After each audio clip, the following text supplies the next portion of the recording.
بسم اللہ الرحمن الرحیم۔ السلام علیکم، میں منیر شاکر۔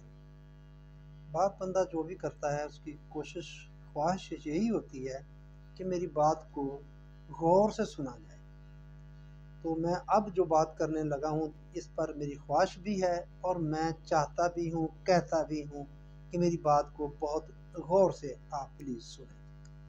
میں عرض کرتا آیا ہوں کہ یہ جو دین ہمارے پاس ہے اب یہ مذہب ہے، یہ تبدیل شدہ دین ہے۔ اسلام کے نام کے نیچے یہ ملوکیت نے اس کو بنایا ہے، کیونکہ ان کو وہ اصل اسلام وارا نہیں کہتا تھا، لیجٹیمیسی دینی تھی انہوں نے اپنی ملوکیت کو، اور جو کچھ وہ اس وقت کر رہے تھے، یعنی کہ جب امام حسین علیہ السلام رضی اللہ تعالیٰ عنہ نے کو ایسے ہی نہیں بیعت نہیں کی، وہ وجہ تھی ان کے بیعت نہ کرنے کی، ووٹ نہ دینے کی۔ ووٹ ہی تھا، اب بھی ہم ووٹ دیتے ہیں یا دینا ہے دیجئے، تو یہ ووٹ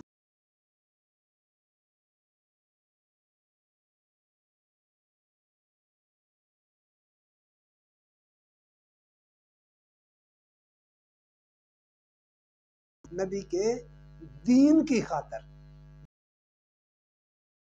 ہمیں بھی دین کی خاطر ہی کچھ کرنا چاہیے جو بھی کرنا ہے۔ تو میں بات کہنا یہ چاہتا ہوں، تو اس وقت دین کی بہت خدمت ہو رہی ہے۔ 2-3 بندوں کے میں نام، سب کا یہ ایک ہے، میں یہ بات بھی آپ کو بتا دوں، یہ جتنے بھی فرقے یا مسلک یا اسکول آف تھاٹ جنہیں آپ کہتے ہیں، ان کی بنیاد صرف یہی کتابیں ہیں، صحافتہ اس بنیاد پر ہیں۔ وہ درمیان میں ائمہ کرام کو لے آیا، اور کوئی کہتا ہے نہیں یہ ڈائریکٹ ہم ان سے لیتے ہیں، صحافتہ سے لیتے ہیں، یہ غیر مقلد ہیں۔ دوسری جو کہتے ہیں تقلید کرنے والے، وہ کہتے ہیں ہمارا فقہ ہم جو ہیں وہ ان کتابوں سے لیتے ہیں، بنیاد ان کی ایک ہے۔ ایک بات دوسری، اب اس صدی میں یا موجودہ دور میں سب سے زیادہ دین کی خدمت کرنے والے بڑے لوگ آئے ہیں۔ 3 بندوں کا میں ذکر کرنا چاہتا ہوں، ایک سید ابو العلا مودودی صاحب، اور طاہر القادری صاحب، اور اب ماشاءاللہ یہ طارق جمیل صاحب۔ بہت کام کیا انہوں نے، کس کا؟ دین کا نہیں، مذہب کا۔ یہ مذہب کے خدمتگار ہیں، یہ مذہب کی خدمت کرنے والے ہیں، دین کا نہیں۔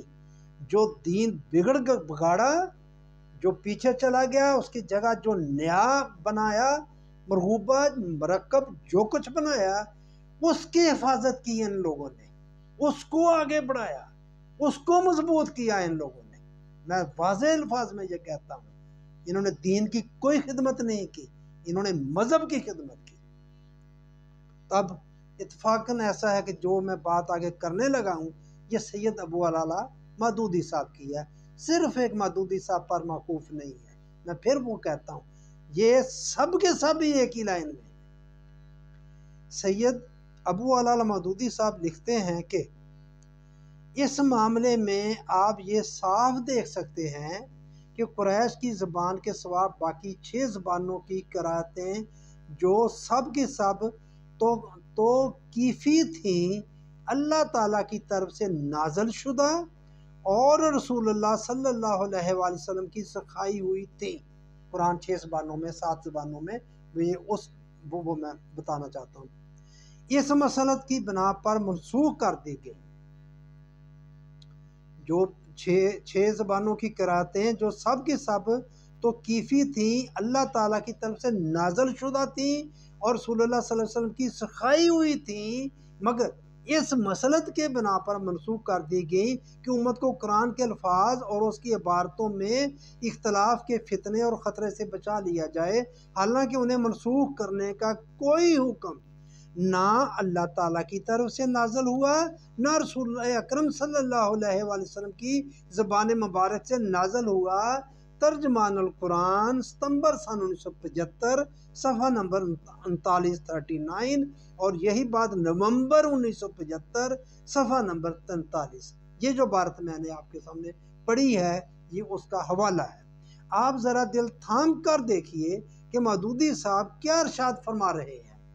وہ کہہ رہے ہیں کہ نمبر 1، اللہ تعالیٰ نے قرآن مجید 7 زبانوں میں نازل کیا تھا، نمبر 2، رسول اللہ صلی اللہ علیہ وآلہ وسلم نے بھی قرآن کریم کو ان 7 زبانوں ہی میں امت کو دیا تھا۔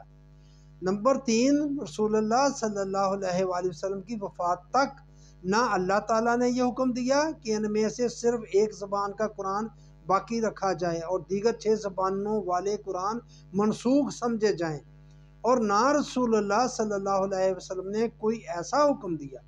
اس سے ظاہر ہے کہ منشاء خدا اور رسول اللہ صلی اللہ علیہ وسلم کی یہی تھی کہ قرآن مجید ان 7 مختلف زبانوں میں موجود رہے، 7 زبانوں میں۔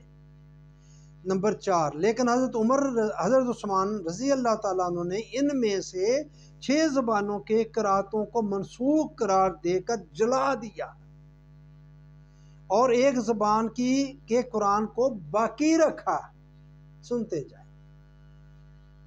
حضرت عثمان کی جرأت پر تعجب ہے۔ ہوتا ہے نا، صحابی تھے، بہت بڑا مقام ہے، لیکن یہ نہ رسول نے کیا نہ اللہ نے کچھ کہا۔ یہ ان پر وحی تو نازل نہیں ہوتی تھی، انہوں نے 6 کو جلا دیا۔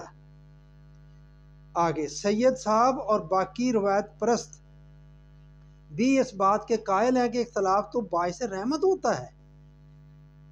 کیا یہ بات حضرت عثمان رضی اللہ تعالیٰ کو معلوم نہ تھی؟ کون سا اختلاف باعث رحمت ہوتا ہے؟ قرأت میں اختلاف یا لہجے میں اختلاف یا زبانوں میں اختلاف؟ حشام اور حضرت عمر کے درمیان نزاع کس بات پر تھا؟ یہ بھی میں اب بیان کر چکا ہوں، پھر کر دوں گا۔ زبانوں کا اختلاف تو بقول سید صاحب کے فتنے اور خطرے کا موجب بننے کا ڈر تھا۔ زبانوں کا اختلاف، اس لیے انہوں نے حضرت عثمان سے منشاء اللہ رسول کے خلاف 6 زبانوں والے قرآن جلوا دیے۔ حضرت عثمان نے خود نہیں بتایا، ان کی طرف سے خود بات نہیں کہ میں نے یہ کیوں جلائے ہیں، یہ سید مودودی صاحب خود اپنی طرف سے بیان فرماتے ہیں کہ انہوں نے، حالانکہ حضرت عثمان نے 6 زبانوں کے قرآن جلانے کی یہ وجہ خود نہیں بیان کی، یہ سید صاحب کی خود ساختہ بیان کرتا ہے۔ انہوں نے یہ بیان فرمائی ہے کہ انہوں نے یہ 6 زبانوں والے قرآن کیوں جلائے تھے۔ میں یہی کہنا چاہتا ہوں کہ یہ جس اختلاف کو چاہیں رحمت بنا دیں اور جس اختلاف کو چاہیں فتنہ قرار دے دیں، جو چاہے ان کا حسن کرشمہ ساز کرے، کہانی میں من پسند رنگ بھرنے کے لیے یہ زور قلم سے جو چاہیں کر گزرے۔ اللہ کے بارے معاذ اللہ کیا تصور ابھرتا ہے کہ 6 زبانوں کے قرآنوں کی افادیت اتنی جلدی ختم ہو گئی؟ اللہ تعالیٰ نے بھیجے، وجہ ہوگی، وہ اتنی جلدی ختم ہو گئی کہ فتنے کا باعث بننے لگی۔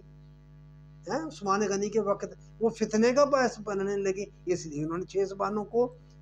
اس کے بعد آپ سوچئے کہ اس قرآن کی صحت کیا رہ جاتی ہے جسے ہم اللہ کے ارشاد اور اپنے ایمان کی بنا پر اس دعوے کے ساتھ دنیا کے سامنے پیش کرتے ہیں کہ یہ لفظاً وہی ہے جسے اللہ تعالیٰ نے نازل کیا اور جسے رسول اللہ صلی اللہ علیہ وآلہ وسلم امت کو دیا تھا۔ واضح رہے کہ روایت پرستوں نے 7 زبانوں اور 6 زبانوں جس میں قرآن رکھا گیا کہ الفاظ بصراحت لکھے ہیں، واضح لکھے، زبان کے لفظ لکھے ہیں کہ 6 زبانیں تھیں یا 7 زبانیں تھیں۔ اس کے برعکس اللہ نے قرآن کریم کی زبان کا جہاں جہاں ذکر کیا ہے، اس کے لیے لسان واحد کا صیغہ، عربی زبان کا صیغہ ہی استعمال کیا ہے، زبانیں جمع کا صیغہ کہیں استعمال نہیں کیا۔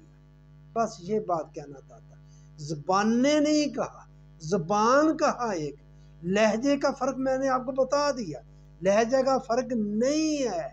حشام اور عمر کا جھگڑا ہوا، وہ میں بتا چکا ہوں، روایت وہ بھی ایک بتاتی ہے، تو اس میں سورہ فرقان کے بارے میں ہے، وہ کہہ رہے تھے وہ مختلف پڑھی گئی، اب وہ الفاظ نہیں تھے عمر رضی اللہ تعالیٰ نے کہا اس میں، یہ وہ جو پڑھ رہے تھے حشام، وہ نبی کریم صلی اللہ علیہ وسلم کے پاس آ گئے تو آپ نے کہا ہاں ایسے بھی ہوا ہے، ایسے بھی ہوا ہے۔